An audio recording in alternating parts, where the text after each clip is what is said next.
Olá, meus irmãos, sejam muito bem-vindos a mais um episódio do Arco Podcast, um episódio em que vou compartilhar com você daquilo que Deus tem falado ao meu coração através da Bíblia e de ministrações que tenho estudado, que encheram o meu coração de esperança, e eu creio que vai encher também o seu.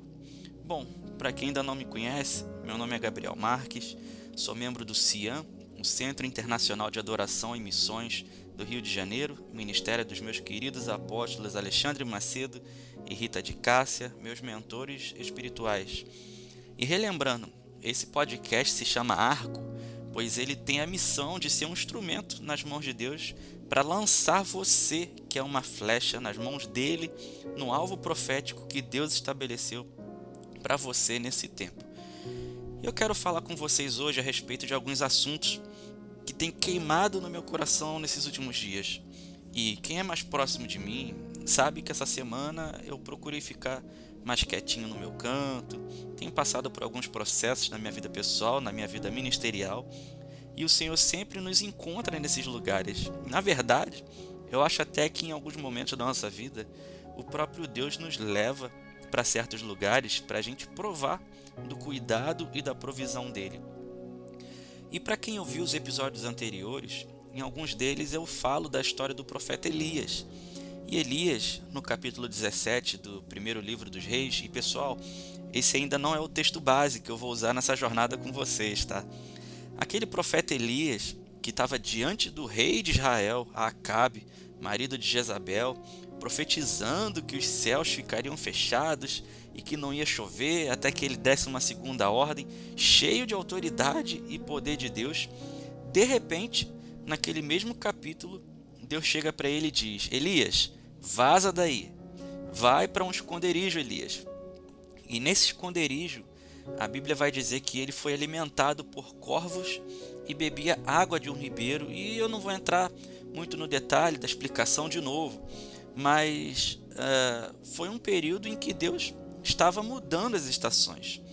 E nesse texto, Deus me ensina que às vezes, para o profeta sobreviver, é necessário que ele se esconda aonde Deus manda ele se esconder. Às vezes parece que o nosso ministério não está indo para frente e a gente fica meio ansioso com a possibilidade, né, de estarmos sendo omissos ali com o chamado, ou infrutíferos, ou rebeldes. Mas a grande verdade é que Deus está nos escondendo para Jezabel não nos pegar, para a gente não ser morto.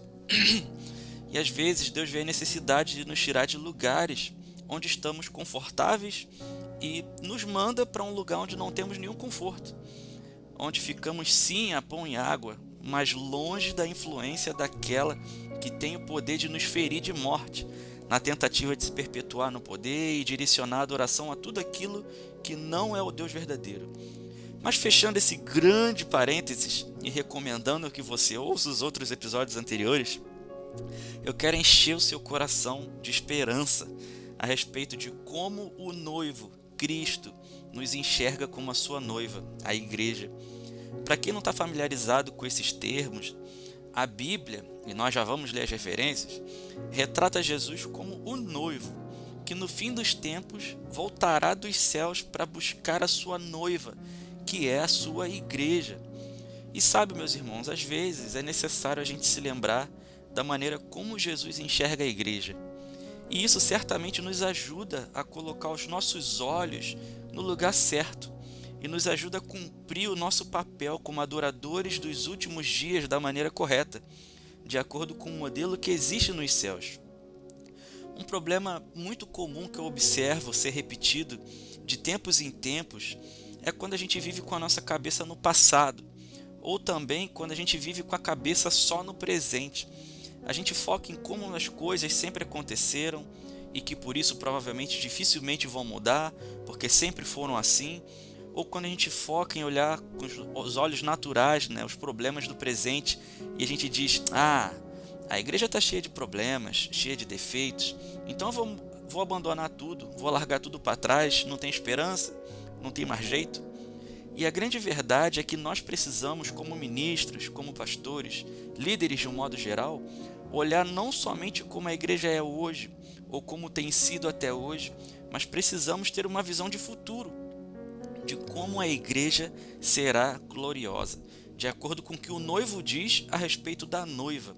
E aqui eu falo da igreja como instituição, que possui membros, eu e você, que está me ouvindo, que temos uma missão em conjunto como irmãos em Cristo. E agora sim, vamos começar abrindo as nossas Bíblias. Lá em Cantares, capítulo 6, versículo 10, vai dizer assim: quem é esta que aparece como a alva do dia, ou algumas versões, como a alva da manhã, formosa como a lua, brilhante como o sol, formidável como um exército com bandeiras? Quem é essa formosa, brilhante, formidável? É a pergunta de alguém que está vendo a noiva aqui no capítulo 6. Porque no capítulo anterior, capítulo 5, vai dizer que o noivo estava batendo a porta para entrar. E a noiva estava preguiçosa, deitada na cama, dizendo: eu já tirei a roupa. Eu já tirei as sandálias. Não quero sujar meus pés. E quando ela finalmente decide abrir a porta, o noivo já tinha ido embora. E mais, os guardas da cidade encontraram ela e a espancaram, feriram a noiva. Sabe, é verdade que por nossa própria culpa a igreja foi espancada, a igreja foi ferida, porque nós como igreja não abrimos a porta para o noivo entrar quando deveria, por conta da nossa preguiça e do medo de sujar os nossos pés. Mas deixa eu te falar uma coisa, no capítulo 6, essa mesma noiva, que no capítulo 5 foi espancada e ferida, aparece imponente, formosa, brilhante, formidável. As pessoas vão perguntar nesse dia: mas não era essa daí que estava envolvida em um monte de fofocas? Ei, meu irmão, minha irmã, a igreja será gloriosa. Esse é o futuro da igreja, não importa qual seja a condição dela hoje. Às vezes você pode olhar para ela e falar: nossa, mas ela é tão egoísta. E talvez você, como um guardião de algo, fique com vontade até de bater nela. Mas deixa eu te lembrar uma coisa, mais uma vez, né? Deixa eu te lembrar quem ela vai se tornar e principalmente a quem ela pertence. Ela pertence a um noivo ciumento. É melhor você tomar cuidado. E eu quero te encorajar a não desistir da igreja, meu irmão, minha irmã. Não desista, porque há um futuro formoso, brilhante e formidável para nós. Aguenta firme. O capítulo 6 da nossa existência está chegando. E aqui eu te convido a passear comigo lá em Apocalipse. Talvez o livro que eu mais li em toda a minha vida, repetidas vezes, desde que eu era criança. Lá no finalzinho, no capítulo 19, versículo 7, diz: regozijemo-nos e alegremo-nos e demo-lhes glória, porque vindas são as bodas do Cordeiro e já a sua esposa se aprontou. Meu irmão, a igreja que eu e você ministramos louvor nela, pregamos nela, lideramos nela, ela vai se aprontar, vai se vestir, vai ser santa, vai ser pura, ela vai ser apaixonada por Jesus. E nós, quando estamos no altar, temos que ministrar não com base naquilo que os nossos olhos estão vendo agora, no que a nossa mente está imaginando, com base no que sabemos do presente, mas temos que ministrar baseados naquilo que nós cremos que vai acontecer, assim como Cristo vê a noiva. E isso destrói de uma vez por todas toda a falsa expectativa que a gente cria, onde se a igreja pulou, gritou ou cantou junto comigo a música que eu estou cantando é porque a glória de Deus desceu. Não. Enquanto a nossa mente estiver voltada para o presente, nós vamos viver querendo a aprovação de homens. E se ela não vier da maneira como esperamos, isso impacta até a nossa saúde emocional e tudo. E nós ministramos a Cristo com base em como Ele já nos vê, em como o Pai olha para nós e não como os outros olham para nós. Talvez você nunca tenha atuado na igreja em alguma área de louvor, dança, teatro, mas a sua adoração, independente de onde estiver, da maneira que for, deve estar centrada em Cristo.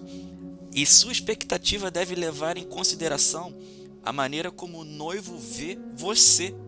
Apenas isso. E é responsabilidade nossa, enquanto ministros, levar as pessoas a ter esse encontro com o noivo. Talvez um lugar onde nem elas mesmas sabem onde é. Por isso, não tem sentido querer obter a aprovação de quem talvez nem saiba para onde está indo. e é você quem vai conduzir. Você precisa saber para onde está indo. A noiva vai ser santa, a noiva vai ser pura, a noiva vai ser gloriosa e a noiva vai tocar as nações da terra. É isso que tem que estar na sua mente. E como eu falei antes, Apocalipse é um livro que eu adoro. E nos episódios anteriores eu já falei bastante sobre alguns capítulos. E eu vou voltar a eles aqui porque estamos falando da igreja. E Jesus, entre os capítulos 1 e 3 ali de Apocalipse, se dirige, através do apóstolo João, às igrejas que existiam na época. As 7 igrejas da Ásia. E as 7 igrejas da Ásia tinham cada uma um problema diferente da outra. Uma sofria com o espírito de Jezabel, outra com o de Balaão, outra tinha os caras que se diziam crentes, mas não prestavam. Jesus chamou esses caras de sinagoga de Satanás. Outra estava morta por dentro. A melhorzinha delas ali talvez seja a igreja de Éfeso, a mais madura um pouco talvez, mas até essa a Bíblia diz que ela tinha deixado o primeiro amor. E Jesus diz para ela, olha, se você não voltar ao primeiro amor, eu vou te jogar fora. E eu fico imaginando João naquele contexto, vendo Jesus mostrar o defeito de cada uma de todas as principais igrejas que existiam naquela época. Logo João, o discípulo a quem Jesus amava, como ele mesmo escreveu lá no seu evangelho, né? E aquele que conhecia Jesus na intimidade.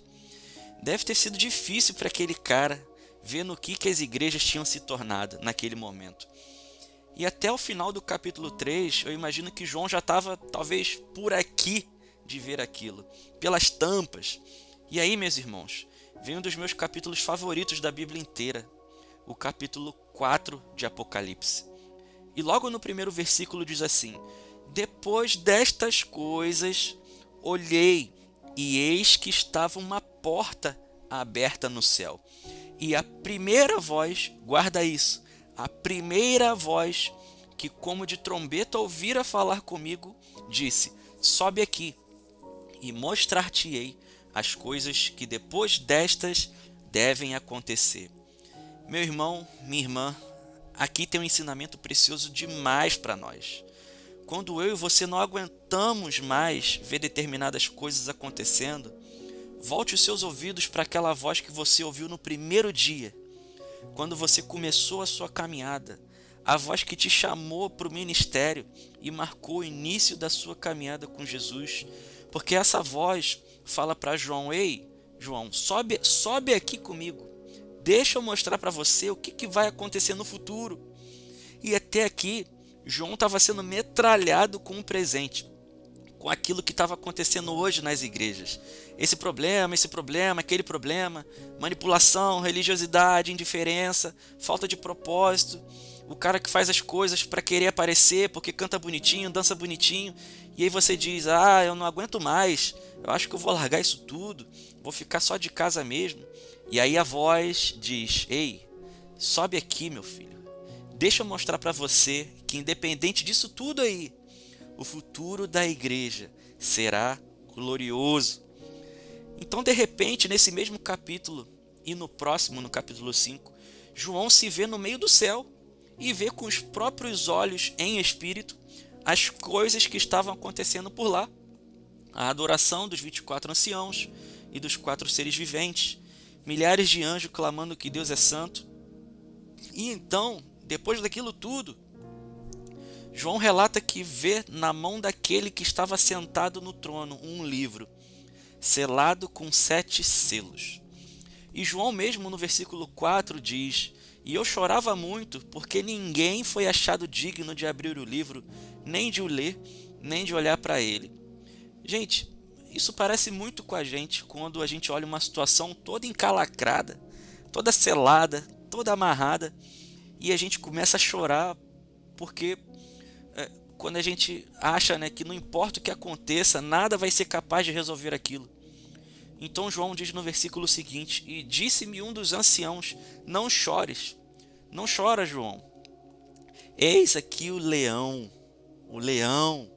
da tribo de Judá, a raiz de Davi, que venceu para abrir o livro e desatar os seus 7 selos. E meu irmão, é por causa do leão que nós temos esperanças no futuro da igreja, porque ele venceu e é digno de desatar todos esses selos. E o futuro da igreja reserva algo interessante, meu irmão. E eu ouvi isso numa ministração de um pastor que eu admiro demais e dialoga muito com o que temos falado até aqui. Lá no capítulo 8 de Apocalipse, quando o sétimo selo é aberto, a Bíblia vai dizer que houve silêncio nos céus. E a Bíblia não deixa claro o motivo desse silêncio, mas imagina um presente, né, embrulhado ali com 7 papéis e sacos plásticos de presente, aqueles papéis de presente daqui. Quando você finalmente consegue abrir ali o primeiro, segundo, terceiro, quarto, quinto, sexto, e você abre o sétimo e olha finalmente aquele presente maravilhoso, você fica deslumbrado e você diz, uau! E você fica em silêncio olhando aquele presente. E logo na sequência também a Bíblia vai dizer que 7 anjos receberam 7 trombetas. E aí vamos ler os versículos, deixa eu ver aqui, logo aqui no começo. E havendo aberto o sétimo selo, fez-se silêncio no céu quase por meia hora. E viu os 7 anjos que estavam diante de Deus, e foram-lhe dadas 7 trombetas. E veio outro anjo e pôs-se junto ao altar, tendo um incensário de ouro, e foi-lhe dado muito incenso, para o pôr com as orações de todos os santos sobre o altar de ouro, que está diante do trono. E a fumaça do incenso subiu com as orações dos santos, desde a mão do anjo até diante de Deus. E o anjo tomou o incensário e o encheu de fogo do altar, e o lançou sobre a terra. E houve depois vozes e trovões, e relâmpagos e terremotos. Quando o último selo foi aberto, os 7 anjos receberam o quê? 7 trombetas. E na Bíblia, toda vez que aparecia a trombeta, algo de Deus estava sendo comunicado ou revelado. Ou seja, a trombeta está profundamente ligada à voz profética. E eu entendo que basicamente com isso, né, que os últimos dias da igreja serão marcados por uma onda profética como nunca antes na história da igreja no mundo. Isso casa com o que Deus fala através do profeta Malaquias, lembra? De que nos últimos dias ele enviaria Elias, ou seja, ele levantaria o espírito profético. E nós já falamos disso também nos últimos episódios. Os anjos, meus irmãos, são mensageiros de Deus, e eles vão tocar, e a igreja vai captar a mensagem dos céus e propagar a mensagem dos céus sobre a terra. E eu creio que isto já está acontecendo hoje. Eu quero declarar para você que está me ouvindo o que os anjos de Deus estão anunciando nos céus. E eles estão anunciando, ele venceu, ele foi achado digno de abrir o livro e desatar os selos. Meu irmão, o futuro da igreja será muito glorioso, grandioso, e nós vamos alcançar as nações com essa mensagem, alinhando céus e terra através da adoração. Olha que interessante. Isso está lá no meu livro, para quem ainda não adquiriu, né? Para quem ainda não comprou, para quem ainda não leu, no capítulo em que eu falo dos modelos de adoração, e eu falo justamente da adoração profética. Tá, mas Gabriel, de onde você tirou agora falar de adoração nesse contexto? E aí veja, meu irmão, a Bíblia vai dizer nos mesmos versículos que a gente leu ainda há pouco, que apareceu um anjo com muito incenso, lembra? E, irmãos, incenso fala de adoração. E aí vem a pergunta, o versículo 3 fala, e foi-lhe dado muito incenso. E quem foi que deu esse incenso em grande quantidade para os céus? Meu irmão, minha irmã, esse é um trabalho nosso, de prover os céus com incenso. E a música da Laura Sogueles, né, Incensário, deixa isso explícito no refrão quando diz: deixa subir o incenso santo, deixa subir a minha adoração. Eu vou ler esse trecho para você, sem ser cantado. Deixa subir o incenso santo, deixa subir a minha adoração. Meus irmãos, esse é o tempo em que precisamos encher os céus com incenso.